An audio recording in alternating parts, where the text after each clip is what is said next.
This video is for audiences above 15 years of age only. Request to the YouTube team.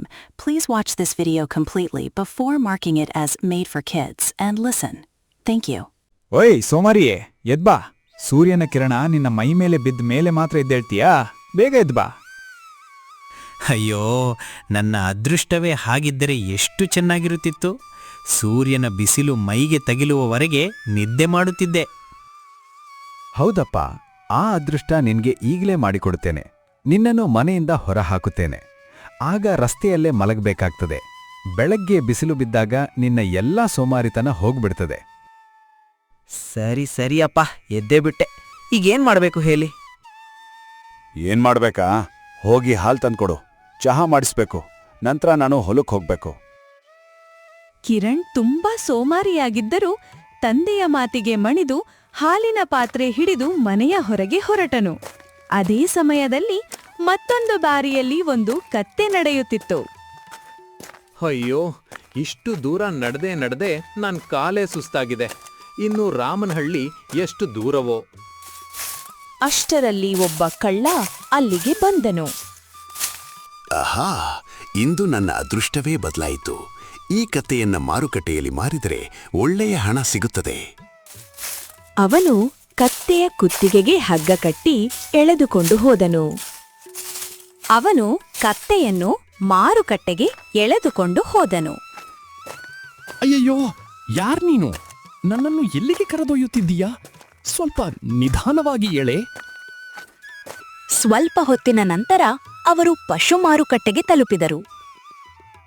ಬನ್ನಿ ಬನ್ನಿ, ಬಹಳ ದುಡಿಯುವ ಕತ್ತೆ 10 ಕತ್ತೆಗಳ ಕೆಲಸವನ್ನು ಒಂದೇ ಮಾಡುತ್ತದೆ. ಇದನ್ನು ಕೊಳ್ಳುವವನು ಬೇಗ ಶ್ರೀಮಂತನಾಗುತ್ತಾನೆ. ಅದನ್ನು ಕೇಳಿ ಒಬ್ಬ ಖರೀದಿಸಲು ಬಂದನು. ಈ ಕತ್ತೆಗೆ ಎಷ್ಟು ಬೆಲೆ? 4,000. 1 ರೂಪಾಯು ಕಡಿಮೆ ಇಲ್ಲ.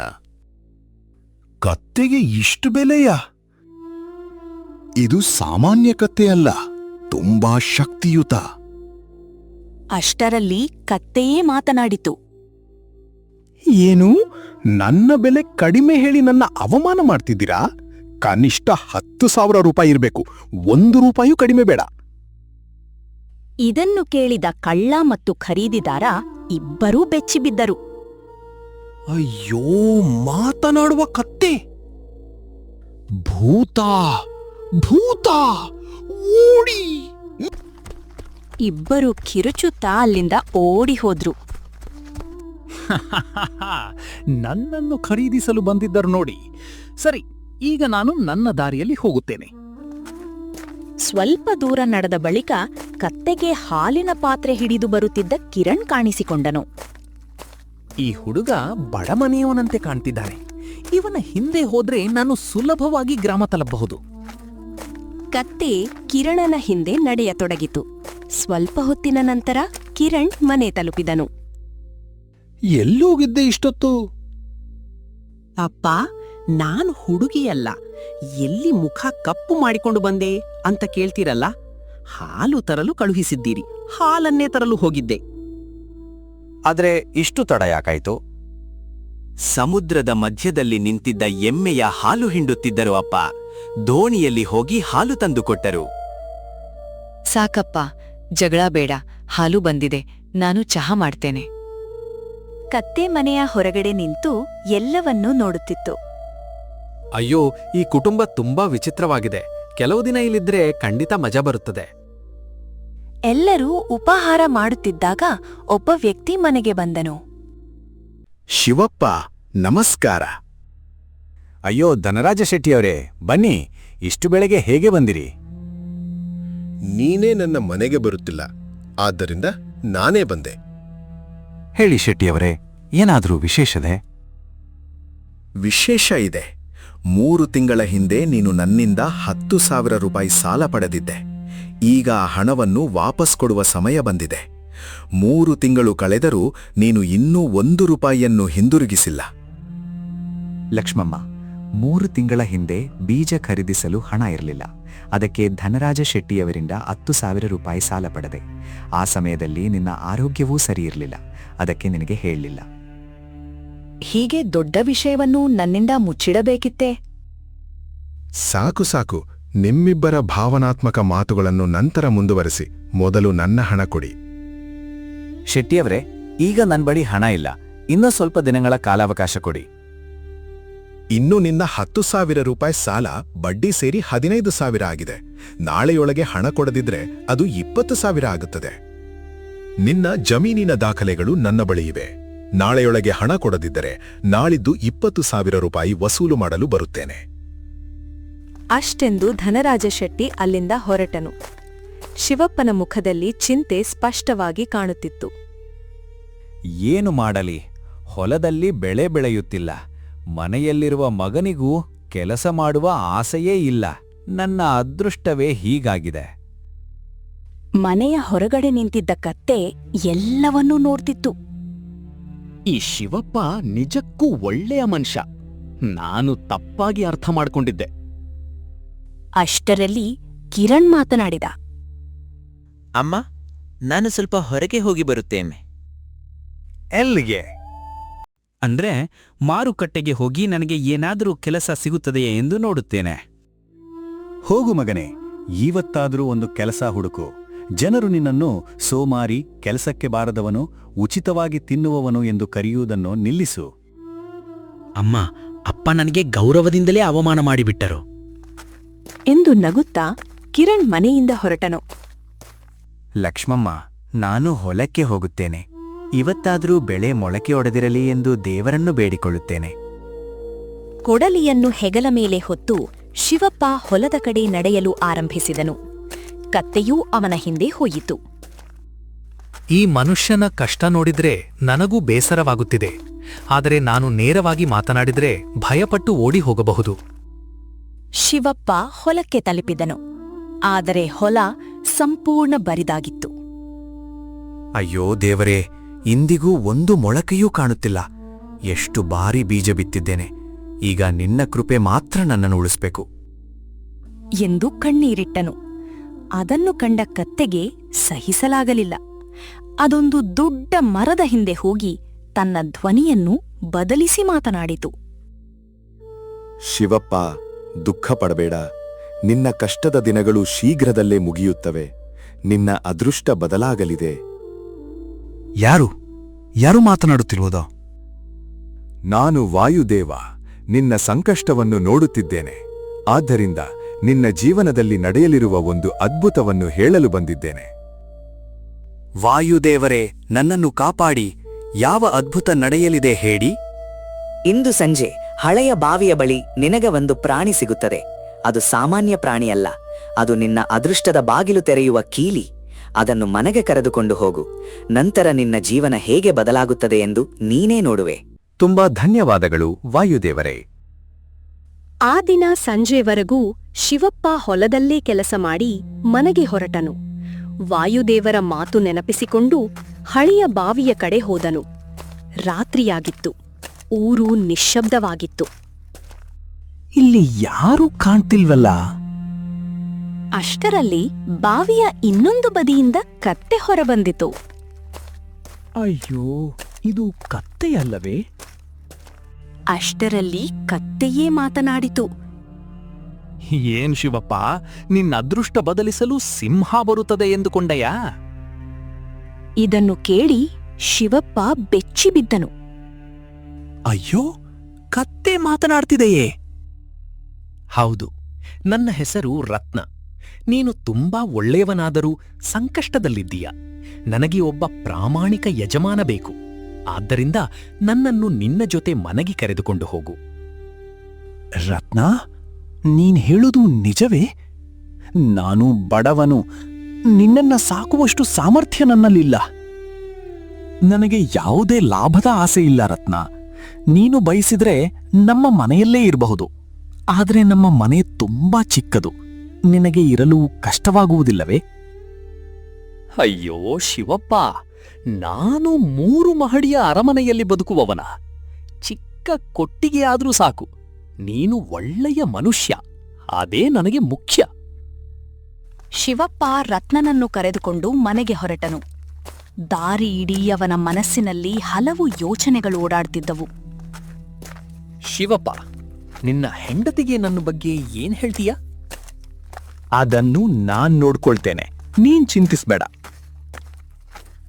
ಇಬ್ಬರೂ ಮನೆಗೆ ತಲುಪಿದ್ರು. ರತ್ನ, ನೀನು ಸ್ವಲ್ಪ ಹೊರಗೆ ನಿಲ್ಲು. ಶಿವಪ್ಪ ಮನೆಯೊಳಗೆ ಹೋದೆನು. ಏನ್ರಿ, ಇವತ್ತು ಹೊಲದಲ್ಲಿ ಬೆಳೆ ಮೊಳಕೆ ಹೊಡೆದಿತಾ? ಇಲ್ಲ ಲಕ್ಷ್ಮಮ್ಮ, ಇವತ್ತು ಏನೂ ಆಗ್ಲಿಲ್ಲ. ಅಯ್ಯೋ ದೇವರೇ, ಈಗ ಸಾಲ ಹೇಗೆ ತೀರಿಸ್ತೇವೆ? ಚಿಂತಿಸಬೇಡ, ಮೊದಲು ಹೊರಗೆ ಬಾ. ಇಂದು ನಮ್ಮ ಮನೆಗೆ ಹೊಸ ಅತಿಥಿ ಬಂದಿದ್ದಾನೆ. ಅವನು ಹೊರಗೆ ಹೋಗಿ ರತ್ನನನ್ನು ಮನೆಯೊಳಗೆ ಕರೆತಂದನು. ಅಯ್ಯೋ, ಈ ಕತ್ತೆ ಎಲ್ಲಿಂದ ಬಂತು? ಅಪ್ಪ, ಎಷ್ಟು ಚೆನ್ನಾದ ಕತ್ತೆ ಇದು. ಯಾರು ಕೊಟ್ರು? ಪಕ್ಕದ ಊರಿನ ಒಬ್ಬ ವ್ಯಕ್ತಿ ತನ್ನ ತಂಗಿಯ ಮನೆಗೆ ಹೋಗಬೇಕಾಗಿತ್ತು. ಕೆಲವು ದಿನ ನೋಡಿಕೋ ಎಂದು ನನ್ನ ಬಳಿ ಬಿಟ್ಟು ಹೋದ. ಸರಿ, ಮೊದಲು ಎಲ್ಲರೂ ಊಟ ಮಾಡಿ. ಆ ರಾತ್ರಿ ಎಲ್ಲರೂ ಒಟ್ಟಿಗೆ ಊಟ ಮಾಡಿದರು. ಶಿವಪ್ಪ ರತ್ನನ ಮುಂದೆ ಹುಲ್ಲು ಹಾಕಿದನು. ನಂತರ ಲಕ್ಷ್ಮಮ್ಮ ಮಲಗಲು ಸಿದ್ಧತೆ ಮಾಡಿಕೊಂಡಳು. ಶಿವಪ್ಪ ರತ್ನನನ್ನು ಮನೆಯ ಹೊರಗಿನ ಚಿಕ್ಕ ಕೊಟ್ಟಿಗೆಗೆ ಕರೆದುಕೊಂಡು ಹೋದನು. ಶಿವಪ್ಪ, ನೀನು ನಿಜವಾಗಿಯೂ ಒಳ್ಳೆಯ ಮನುಷ್ಯ. ಎಲ್ಲರೂ ಹಾಗೆಯೇ ಹೇಳುತ್ತಾರೆ, ದೇವರ ಕೃಪೆ. ಅಷ್ಟೆಂದು ಶಿವಪ್ಪ ಮನೆಯೊಳಗೆ ಹೋಗಿ ಮಲಗಿದನು. ಆದರೆ ರತ್ನನಿಗೆ ನಿದ್ದೆ ಬರಲಿಲ್ಲ. ಶಿವಪ್ಪ ಇಷ್ಟು ದಿನಗಳಿಂದ ಬೀಜ ಬಿತ್ತುತ್ತಿದ್ದಾನೆ, ಆದರೂ ಬೆಳೆ ಬೆಳೆಯುತ್ತಿಲ್ಲ. ಇದರ ಹಿಂದೆ ಖಂಡಿತ ಏನೋ ರಹಸ್ಯ ಇದೆ ಎಂದು ಯೋಚಿಸಿದ ರತ್ನ ರಾತ್ರಿ ಹೊಲದ ಕಡೆ ಹೊರಟಿತು. ಹೊಲವನ್ನು ಸುತ್ತಿ ನೋಡುತ್ತಾ, ಮಣ್ಣು ಚೆನ್ನಾಗಿದೆ, ತೇವವೂ ಇದೆ, ಹಾಗಿದ್ರೂ ಬೆಳೆ ಏಕೆ ಬೆಳೆಯುತ್ತಿಲ್ಲ? ಅಷ್ಟ್ರಲ್ಲಿ ಯಾರೋ ಬರ್ತಿರುವ ಹೆಜ್ಜೆಯ ಸದ್ದು ಕೇಳಿಸಿತು. ಯಾರೋ ಬರುತ್ತಿದ್ದಾರೆ. ಅದು ಗಿಡಗಂಟಿಗಳ ಹಿಂದೆ ಅಡಗಿತು. ಸ್ವಲ್ಪ ಹೊತ್ತಿನಲ್ಲಿ ಧನರಾಜ ಶೆಟ್ಟಿ ತನ್ನ ಕೆಲಸದವನೊಂದಿಗೆ ಅಲ್ಲಿಗೆ ಬಂದನು. ಬಾ ಬೇಗ, ಎಲ್ಲಾ ಹೊಲಗಳಲ್ಲೂ ಆ ಔಷಧಿ ಎರಚಿಬಿಡು. ಅವನ ಕೆಲಸದವನು ಚೀಲವನ್ನು ತೆರೆದು ಬಿಳಿ ಪುಡಿಯನ್ನು ಹೊಲದಾದ್ಯಂತ ಎರಚತೊಡಗಿದನು. ಶಿವಪ್ಪನ ಹೊಲದಲ್ಲಷ್ಟೇ ಅಲ್ಲ, ಸುತ್ತಮುತ್ತಲಿನ ರೈತರ ಹೊಲಗಳಲ್ಲಿಯೂ ಆ ಪುಡಿಯನ್ನು ಹರಡಿದನು. ಸ್ವಲ್ಪ ಹೊತ್ತಿನ ನಂತರ, ಶೆಟ್ಟಿಯವರೇ, ಕೆಲಸ ಮುಗ್ಗಿದೆ. ಬಹಳ ಚೆನ್ನಾಗಿದೆ. ಈ ವಾರವೂ ಈ ಹೊಲಗಳಲ್ಲಿ ಬೆಳೆ ಬೆಳೆಯುವುದಿಲ್ಲ. ರೈತರು ಮತ್ತೆ ನನ್ನ ಬಳಿಗೆ ಸಾಲಕ್ಕೆ ಬರುತ್ತಾರೆ. ಅವರ ಸಾಲವು ಹೆಚ್ಚಾಗುತ್ತಲೇ ಇರುತ್ತದೆ. ಇದನ್ನೆಲ್ಲ ಕೇಳಿದ ರತ್ನನಿಗೆ ಸತ್ಯ ಗೊತ್ತಾಯಿತು. ಅಯ್ಯೋ, ಇವನೇ ನಿಜವಾದ ದುಷ್ಟ. ರೈತರಿಗೆ ಸಾಲ ಕೊಟ್ಟು ಅವರ ಹೊಲದಲ್ಲೇ ಔಷಧಿ ಎರಚಿ ಬೆಳೆ ಬರದಂತೆ ಮಾಡುತ್ತಿದ್ದಾನೆ. ಧನರಾಜ ಶೆಟ್ಟಿ ಮತ್ತು ಅವನ ಕೆಲಸದವನು ಅಲ್ಲಿಂದ ತೆರಳಿದ್ರು. ಮರುದಿನ ಬೆಳಗ್ಗೆ ಶಿವಪ್ಪ ಮತ್ತೆ ಹೊಲಕ್ಕೆ ಹೋಗಲು ಸಿದ್ಧನಾದನು. ಅಷ್ಟರಲ್ಲಿ ರತ್ನ ಮನೆಯೊಳಗೆ ಬಂದು ಮಾತನಾಡಿತು. ಶಿವಪ್ಪ, ಇಂದು ಹೊಲಕ್ಕೆ ಹೋದ್ರೂ ಪ್ರಯೋಜನವಿಲ್ಲ, ಬೆಳೆ ಬೆಳೆಯುವುದಿಲ್ಲ. ರತ್ನ ಮಾತ್ನಾಡುವುದನ್ನು ನೋಡಿ ಲಕ್ಷ್ಮಮ್ಮ ಮತ್ತು ಕಿರಣ್ ಇಬ್ಬರೂ ಬೆಚ್ಚಿಬಿದ್ದರು. ಅಯ್ಯೋ, ಈ ಕತ್ತೆ ಮಾತ್ನಾಡ್ತಿದೆಯಲ್ಲ? ಅಪ್ಪ, ಇದು ಮನುಷ್ಯನಂತೆ ಮಾತನಾಡುತ್ತಿದೆ. ಇದಕ್ಕೆ ಯಾವುದಾದ್ರೂ ದೆವ್ವ ಹಿಡಿದಿದೆಯೇ? ಇಲ್ಲ ಲಕ್ಷ್ಮಮ್ಮ, ಇದರ ಹೆಸರು ರತ್ನ. ಇದು ಮಾತನಾಡಬಲ್ಲ ಕತ್ತೆ. ನಂತರ ಶಿವಪ್ಪ ನಡೆದಿದ್ದ ಎಲ್ಲಾ ಸಂಗತಿಯನ್ನು ಲಕ್ಷ್ಮಮ್ಮಗೆ ವಿವರವಾಗಿ ಹೇಳಿದನು. ಎಲ್ಲವನ್ನೂ ಕೇಳಿದ ಬಳಿಕ ಅವಳಿಗೂ ಸ್ವಲ್ಪ ನೆಮ್ಮದಿಯಾಯಿತು. ರತ್ನ, ಈಗ ನೀನು ಹೇಳಬೇಕೆಂದಿದ್ದ ಮಾತನ್ನು ಹೇಳು. ಧನರಾಜ ಶೆಟ್ಟಿಯೇ ಈ ಎಲ್ಲಾ ಕಷ್ಟಗಳಿಗೀ ಕಾರಣ. ಅವನು ರೈತರ ಹೊಲಗಳಲ್ಲಿ ಒಂದು ವಿಷದ ಔಷಧಿ ಎರಚಿಸುತ್ತಾನೆ. ಅದರಿಂದ ಬೆಳೆ ಬೆಳೆಯುವುದೇ ಇಲ್ಲ. ನಂತರ ರೈತರು ಮತ್ತೆ ಅವನಿಂದ ಸಾಲ ಪಡೆಯುತ್ತಾರೆ. ಹೀಗೆ ಅವರ ಸಾಲ ಎಂದಿಗೂ ಮುಗಿಯುವುದಿಲ್ಲ. ಇದನ್ನು ಕೇಳಿ ಮನೆಯಲ್ಲಿದ್ದ ಎಲ್ಲರೂ ಬೆಚ್ಚಿಬಿದ್ದರು. ಆ ಮೋಸಗಾರನನ್ನು ನಾನು ಬಿಡುವುದಿಲ್ಲ. ಶಾಂತವಾಗು ಶಿವಪ್ಪ. ಕೋಪದಲ್ಲಿ ಮಾಡಿದ ಕೆಲಸ ಕಷ್ಟವನ್ನು ಹೆಚ್ಚಿಸುತ್ತದೆ. ಬುದ್ಧಿಯಿಂದ ನಡೆದುಕೊಂಡರೆ ಮಾತ್ರ ಅವನನ್ನು ಸೋಲಿಸಬಹುದು. ಹಾಗಾದ್ರೆ ಈಗ ಏನ್ ಮಾಡ್ಬೇಕು? ಅವನಿಗೆ ಪಾಠ ಕಲಿಸಲು ನನ್ನ ಬಳಿ ಒಂದು ಅದ್ಭುತ ಉಪಾಯ ಇದೆ ಎಂದು ಹೇಳಿ ರತ್ನ ತನ್ನ ಎದುರಿನ ನೆಲದತ್ತ ಗಮನದಿಂದ ನೋಡಿತು. ಕ್ಷಣದಲ್ಲೇ ಅಲ್ಲಿ 10 ಚಿನ್ನದ ನಾಣ್ಯಗಳು ಕಾಣಿಸಿಕೊಂಡವು. ಅಯ್ಯೋ, ಇವು ನಿಜವಾಗಿಯೂ ಚಿನ್ನದ ನಾಣ್ಯಗಳೇ? ಹೌದು, ಆದ್ರೆ ಇವು ನನ್ನ ಮಾಯಾಶಕ್ತಿಯಿಂದ ಮೂಡಿದವು. 24 ಗಂಟೆಗಳ ನಂತರ ತಾನಾಗಿಯೇ ಮಾಯವಾಗ್ತವೆ. ಹಾಗಾದ್ರೆ ಇವುಗಳನ್ನೇನ್ ಮಾಡ್ಬೇಕು? ರತ್ನ ಮುಗುಳ್ನಗುತ್ತಾ ಶಿವಪ್ಪನತ್ತ ನೋಡಿತು. ಮರುದಿನ ಬೆಳಿಗ್ಗೆ ಧನರಾಜ ಶೆಟ್ಟಿ ತನ್ನ ಕೆಲಸದವನೊಂದಿಗೆ ಮತ್ತೆ ಶಿವಪ್ಪನ ಮನೆಗೆ ಬಂದನು. ಏನ್ ಶಿವಪ್ಪ, ನನ್ನ ಹಣದ ವ್ಯವಸ್ಥೆ ಆಯ್ತೆ? ಇನ್ನೂ ಆಗಿಲ್ಲ ಶೆಟ್ಟಿಯವರೇ. ಹಾಗಾದ್ರೆ ನನ್ನ ಸಾಲವನ್ನು ಯಾವಾಗ ತೀರಿಸುತ್ತೀಯ? ಅಷ್ಟ್ರಲ್ಲಿ ಕಿರಣ್ ಮಾತ್ನಾಡಿದ. ಅಪ್ಪ, ಸುಳ್ಳ್ಯಾಕೆ ಹೇಳ್ತಿದ್ದೀರಾ? ನಿಮ್ಮ ಬಳಿ ಚಿನ್ನದ ನಾಣ್ಯಗಳಿವೆಯಲ್ಲ? ಅಯ್ಯೋ, ಮೌನವಾಗಿರೋ. ಏನಪ್ಪ, ಚಿನ್ನದ ನಾಣ್ಯಗಳ? ಇಲ್ಲ ಶೆಟ್ಟಿಯವರೇ, ಇವನು ಮಕ್ಕಳಂತೆ ಏನೋ ಮಾತನಾಡ್ತಿದ್ದಾನೆ. ಕಿರಣ್, ಆ ನಾಣ್ಯಗಳು ಎಲ್ಲಿವೆ? ನಿನ್ನೆ ರಾತ್ರಿ ಅಪ್ಪ ಆ 10 ಚಿನ್ನದ ನಾಣ್ಯಗಳನ್ನು ಮೇಲಿನ ತಾಮ್ರದ ಪಾತ್ರೆಯಲ್ಲಿ ಇಟ್ಟಿದ್ದರು. ಬೇಡ, ಆ ಪಾತ್ರೆಯನ್ನ ಮುಟ್ಟಬೇಡಿ ಶೆಟ್ಟಿಯವರೇ. ಆದ್ರೆ ಧನರಾಜ ಶೆಟ್ಟಿ ಯಾರ ಮಾತನ್ನು ಕೇಳಲಿಲ್ಲ. ಅವನು ಕೆಲಸದವನಿಗೆ ಪಾತ್ರೆ ಇಳಿಸಲು ಹೇಳಿದ. ಪಾತ್ರೆಯೊಳಗೆ ನಿಜವಾಗಿಯೂ 10 ಚಿನ್ನದ ನಾಣ್ಯಗಳಿದ್ದವು. ಆಹಾ, ನಿಜವಾಗಿಯೂ ಚಿನ್ನದ ನಾಣ್ಯಗಳು. ಶೆಟ್ಟಿಯವರೇ, ನನ್ ಮಾತ್ ಕೇಳಿ. ಸಾಕು, ಒಂದು ಚಿನ್ನದ ನಾಣ್ಯಕ್ಕೆ 1000 ರೂಪಾಯಿ ಎಂದು ಲೆಕ್ಕ ಹಾಕುತ್ತೇನೆ. 10 ನಾಣ್ಯಗಳಿಗೆ 10,000. ಈಗ ನಿನ್ನ ಸಾಲದ ಅರ್ಧ ಕಡಿಮೆಯಾಯಿತು. ಇನ್ನೂ 10,000 ರೂಪಾಯಿ ಬಾಕಿ ಇದೆ. ಏನ್ ಹೇಳ್ತಿದ್ದೀರಾ? ಒಂದು ಚಿನ್ನದ ನಾಣ್ಯಕ್ಕೆ ಕೇವಲ 1000 ರೂಪಾಯಿನಾ? ನಾನ್ ಹೇಳಿದ ಲೆಕ್ಕವೇ ಅಂತಿಮ. ಉಳಿದ ಹಣ ಕೊಟ್ಟು ಜಮೀನಿನ ದಾಖಲೆಗಳನ್ನು ತೆಗೆದುಕೊಂಡು ಹೋಗು. ಅಷ್ಟೆಂದು ಧನರಾಜ ಶೆಟ್ಟಿ ನಾಣ್ಯಗಳನ್ನು ತೆಗೆದುಕೊಂಡು ಅಲ್ಲಿಂದ ಹೊರಟನು. ಅವನು ಹೋದ ಕೂಡಲೇ, ರತ್ನ, ನೀ ನಿಜಕ್ಕೂ ಅದ್ಭುತ ನಟ. ರತ್ನ, ನೀನು ಹೇಳಿದಂತೆ ಮಾಡಿದ್ದೇವೆ. ಮುಂದೆ ಯಾನು? ತಾಳ್ಮೆಯಿಂದರಿ, ನಿಜವಾದ ಆಟ ಈಗ ಆರಂಭವಾಗುತ್ತದೆ. ಅದೇ ಸಮಯದಲ್ಲಿ ಧನರಾಜ ಶೆಟ್ಟಿ ತನ್ನ ಮನೆಯಲ್ಲಿ ಚಿಂತೆಯಿಂದ ಕುಳಿತಿದ್ದನು. ಆ ಶಿವಪ್ಪನಿಗೆ ಇಷ್ಟು ಚಿನ್ನ ಎಲ್ಲಿಂದ ಬಂದಿತು? ನನಗೂ ಅದೇ ಅನುಮಾನ ಮಾಲೀಕರೇ. ಇವತ್ತೇ ರಾತ್ರಿ ಅದರ ರಹಸ್ಯ ಪತ್ತೆ ಹಚ್ಚೋಣ. ಆ ರಾತ್ರಿ ಇಬ್ಬರೂ ಶಿವಪ್ಪನ ಮನೆಯ ಬಳಿ ಬಂದು ಕಿಟಕಿಯ ಹೊರಗಿನಿಂದ ಒಳಗಿನ ಮಾತುಗಳನ್ನು ಕದ್ದು ಕೇಳತೊಡಗಿದರು. ಮನೆಯೊಳಗೆ, ಅಯ್ಯೋ, ಶೆಟ್ಟಿಯವರು ಎಲ್ಲಾ ನಾಣ್ಯಗಳನ್ನ ತೆಗೆದುಕೊಂಡು ಹೋದ್ರು. ಚಿಂತಿಸಬೇಡ, ನಮ್ಮ ಬಳಿ ರತ್ನ ಇರುವವರೆಗೂ ಮತ್ತೆ ಚಿನ್ನದ ನಾಣ್ಯಗಳು ಬರ್ತವೆ. ಹೌದು, ಆದ್ರೆ ಈ ಬಾರಿ ಮೊದಲು ನೀನು ಒಂದು ಒಳ್ಳೆಯ ಕೆಲಸ ಮಾಡಬೇಕು. ನಿಜವಾದ ಒಳ್ಳೆಯ ಕೆಲಸ ಮಾಡಿದರೆ ಮಾತ್ರ ಮತ್ತೆ 10 ಚಿನ್ನದ ನಾಣ್ಯಗಳನ್ನು ಕೊಡುತ್ತೇನೆ. ಹೊರಗೆ ನಿಂತಿದ್ದ ಧನರಾಜ ಶೆಟ್ಟಿ ಮತ್ತು ಅವನ ಕೆಲಸದವನು ಒಬ್ಬರನ್ನೊಬ್ಬರು ನೋಡಿ ನಕ್ರು. ಅಂದ್ರೆ ಈ ಕತ್ತೆ ಒಳ್ಳೆಯವರಿಗೆ ಮಾತ್ರ ಚಿನ್ನ ಕೊಡುತ್ತದೆಯಾ? ಆ ರಾತ್ರಿ ಎಲ್ಲರೂ ಮಲಗಿದ ನಂತರ ಧನರಾಜ ಶೆಟ್ಟಿ ಕೊಟ್ಟಿಗೆಗೆ ಹೋದನು. ರತ್ನ ಮಹಾರಾಜ, ನನ್ನ ಮನೆಗೆ ಬನ್ನಿ. ನಿಮ್ಮನ್ನು ರಾಜನಂತೆ ನೋಡಿಕೊಳ್ಳುತ್ತೇನೆ. ನನ್ನನ್ನು ಏಕೆ ಕರೆದುಕೊಂಡು ಹೋಗಲು ಬಯಸುತ್ತೀಯಾ? ನೀವು ಇಂತಹ ಚಿಕ್ಕ ಕೊಟ್ಟಿಗೆಯಲ್ಲಿ ಇರಬಾರದು. ನನ್ನ ಮನೆಯಲ್ಲಿ ಸುಖವಾಗಿ ಇರಿ. ರತ್ನನ ಉಪಾಯ ಯಶಸ್ವಿಯಾಗುತ್ತಿರುವುದನ್ನು ಅದು ಅರಿತುಕೊಂಡಿತು. ಸರಿ, ಬರುತ್ತೇನೆ. ಆದ್ರೆ ಈ ವಿಷಯ ಯಾರಿಗೂ ಗೊತ್ತಾಗಬಾರದು. ಧನರಾಜ ಶೆಟ್ಟಿ ಸಂತೋಷದಿಂದ ರತ್ನನನ್ನು ತನ್ನ ಮನೆಗೆ ಕರೆದುಕೊಂಡು ಹೋದನು. ಮರುದಿನ ಧನರಾಜ ಶೆಟ್ಟಿ ರತ್ನನಿಗ ರುಚಿಯಾದ ಆಹಾರ, ಆರೈಕೆ ಎಲ್ಲವನ್ನೂ ಮಾಡಿದನು.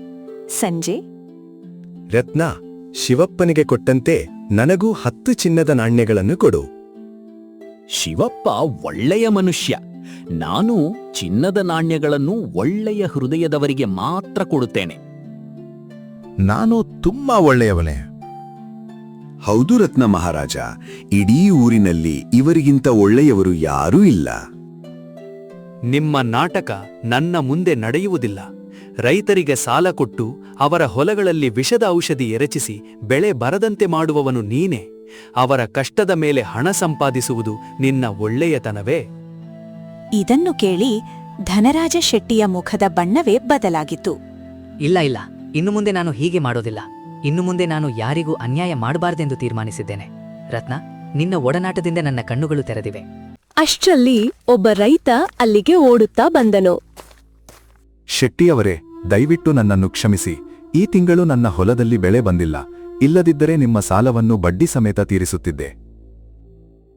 ಅಯ್ಯೋ, ಅದಕ್ಕಾಗಿ ಇಷ್ಟು ಭಯಪಡ್ತಿದ್ದೀಯಾ? ನಿನ್ನ ಪರಿಸ್ಥಿತಿಯಲ್ಲಿ ನಾನು ಹೇಗೆ ಹಣ ಕೇಳಲಿ? ಏನೋ, ನೀವು ನನ್ನಿಂದ ಹಣ ಕೇಳಲು ಕರೆಯಲಿಲ್ಲವೇ?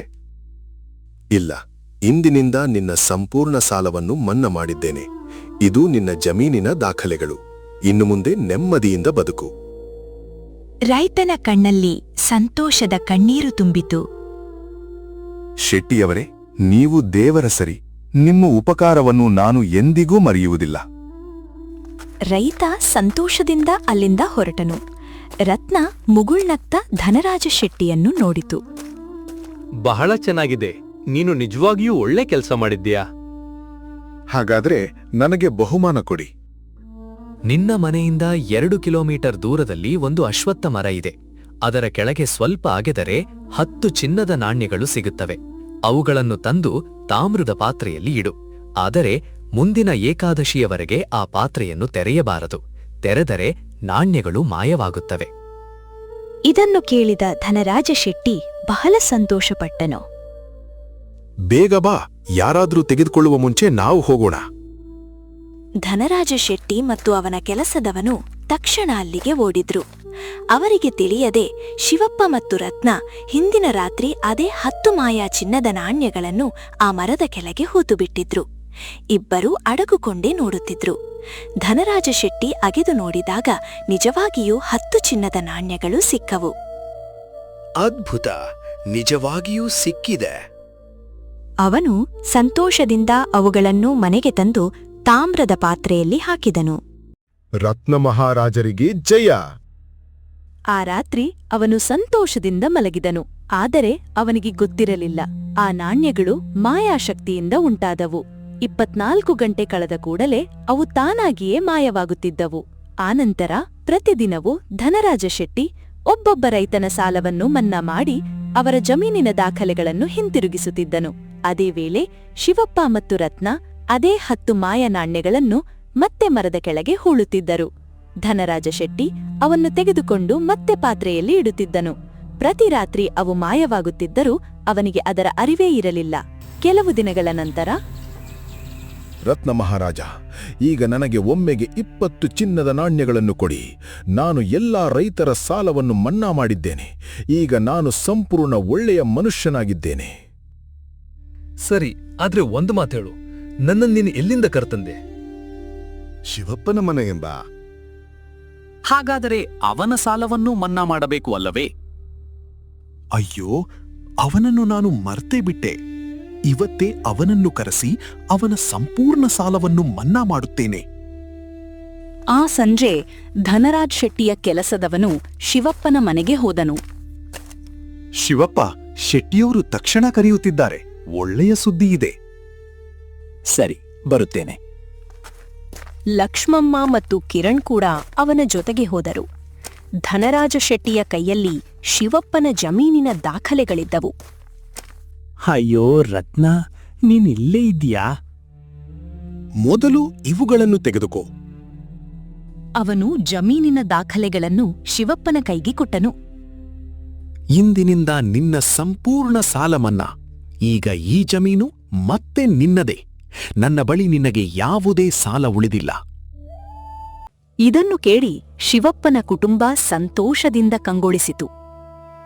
ತುಂಬಾ ಧನ್ಯವಾದಗಳು ಶೆಟ್ಟಿಯವರೇ. ಶೆಟ್ಟಿಯವರೇ, ನಾನ್ ನಿಮ್ಮನ್ನ ತುಂಬಾ ತಪ್ಪಾಗಿ ಅರ್ಥ ಮಾಡ್ಕೊಂಡಿದ್ದೆ. ನೀವು ಕಠಿಣ, ಕಂಜೂಸ್ ಮತ್ತು ಮೋಸಗಾರ ಎಂದುಕೊಂಡಿದ್ದೆ.